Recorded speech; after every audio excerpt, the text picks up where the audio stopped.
అందరూ డీమార్ట్‌కి సరుకులు తీసుకోవడానికి వెళ్తాం. మేము మాత్రం ఐస్ క్రీమ్ తినడానికి వెళ్ళాం అక్కడికి. కాకపోతే అక్కడ తీరా ఎళ్లి చూస్తే ఐస్ క్రీమే లేదు. సో, వచ్చేటప్పుడు ఖాళీగా రాకుండా మా పాప కోసం 2 బొమ్మలు తీసుకొని వచ్చేసాం. ఇగ అలా ఫుడ్ ఏం లేదు అని చెప్పేసి ఇంకా నాకెందుకో పిజ్జా మీద క్రేవింగ్ అయితా ఉంది 5th మంత్ నుంచి నాకు. ఎప్పుడైతే నేను ఫుడ్ మంచిగా మళ్ళీ తినడం స్టార్ట్ చేశానో ప్రెగ్నెంట్ అయిన నుంచి, అప్పటి నుంచి పిజ్జా మీద క్రేవింగ్ అయినా కానీ తీసుకోలేదు ఎప్పుడు. ఎందుకంటే తీసుకున్నా ఎక్కువ తిననేమో అన్న ఆలోచనతోని అలానే జరిగిందనుకోండి, అది వేరే విషయం. కానీ ఇక కాకపోతే ఏంటంటే కొంచెం సాటిస్ఫాక్షన్ ఉండాలి కదా, ప్రెగ్నెన్సీ క్రేవింగ్స్ అనేసి ఇంకా తీసుకొని తినేస్తున్నాను ఈసారికి.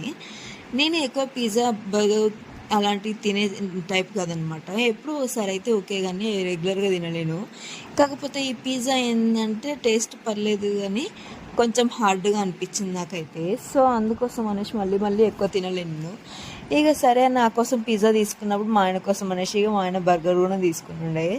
యాజ్ యూజువల్ ఫస్ట్ నేనే ట్రై చేద్దామనేసి ట్రై చేసిన. నిజానికి పిజ్జా కంటే కూడా బర్గరే బాగుంది. మన ఛానల్ కొత్తగా చూస్తే సబ్స్క్రైబ్ చేసుకున్నారని లైక్ కూడా కొట్టేయండి. Okay, bye.